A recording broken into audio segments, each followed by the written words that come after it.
Hello everyone! This video is going to show you how to use the reading supports that are inside the Read and Write for Chrome extension. Specifically, we're going to be working on read aloud supports.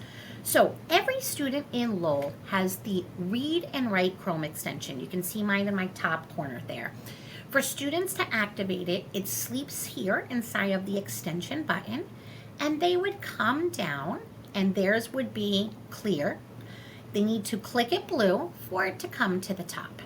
And then they need to click it to turn it on. The first time they do it, it takes a little bit of time, but after that, it remembers because it has cookies and cache and it's starting to remember and it goes faster. So this is the Chrome extension. This is the Read and Write for Chrome extension.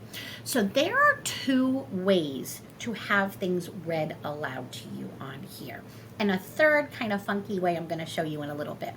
So right now I am on a website. So I'm going to show you what works when you are on a website, you are on a Google form, you are on anything that's really not like inside of Google Drive where people can actually type on it and manipulate it. So you can do the Google form if you share that with the students because they're only seeing the outside. But a Google Doc, Google Slides, those are different situations and we have other videos for those. This is a website, or no PDFs for this one, a website or like a Google form. So if I'm on the website, okay, there's two ways to have it read out loud to me. My first one is the play, pause, and stop button. So in order to get it work, the students need to highlight where they want them to start reading. So I have them sometimes highlight the first word, the first sentence. They can highlight the whole paragraph. Highlighting can be tricky for some of our students. They're fine motor. It makes it difficult. So I try to find the easiest way for them to do it. And then they could just push play.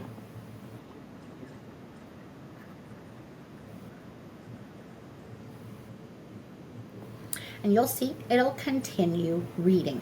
In the settings, you can turn off continuous read.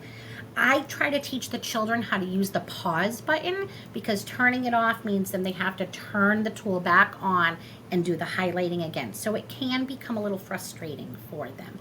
My favorite way on a website to read though is this tool right here, and it is called Hover Speech. When I click this tool and I just move my cursor in the text, it will start reading wherever I let my cursor lie, and I don't need to click at all.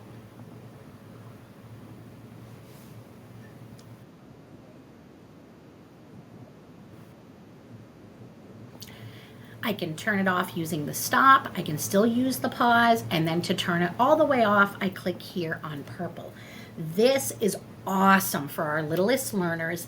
It is really great for students that have some difficulty with fine motor because all they're doing is they're moving it and they're placing it. They're not even clicking, and it will start reading right there.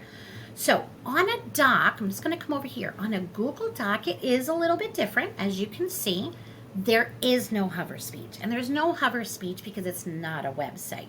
So here I would highlight and then push play.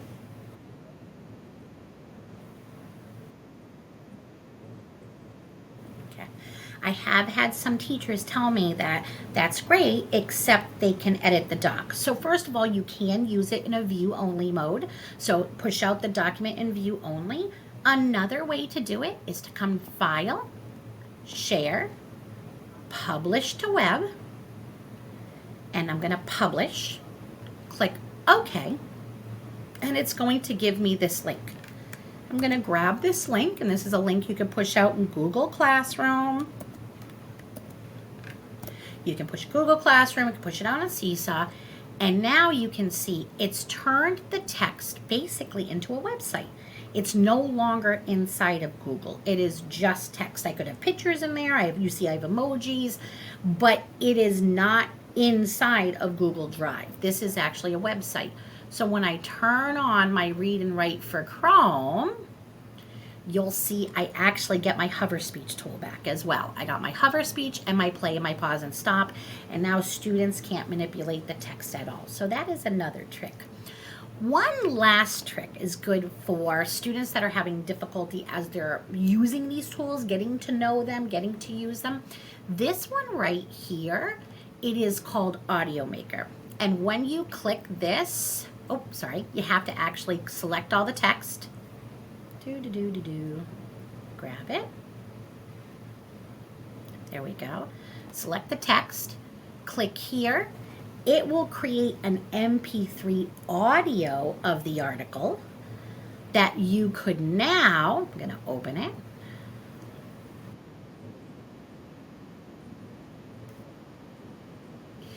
So you could leave that like in Google Classroom with the article, and you can have the audio so that, like, let's say you had a substitute, the students already have the accessibility tool right there. You've already offered them the ability, especially if they're learning to use this. So there we go. Those are the two big ones, the play button and the hover speech button. The audio one, that's very cool right here. So that is Audio Maker. That will download an audio. And then you saw on the Google Doc how it's just a bit different. It just has that play, but you can publish it to make it a website so you could use all those tools. So again, the tools for Read and Write for Chrome for reading aloud. I hope this is helpful. Bye.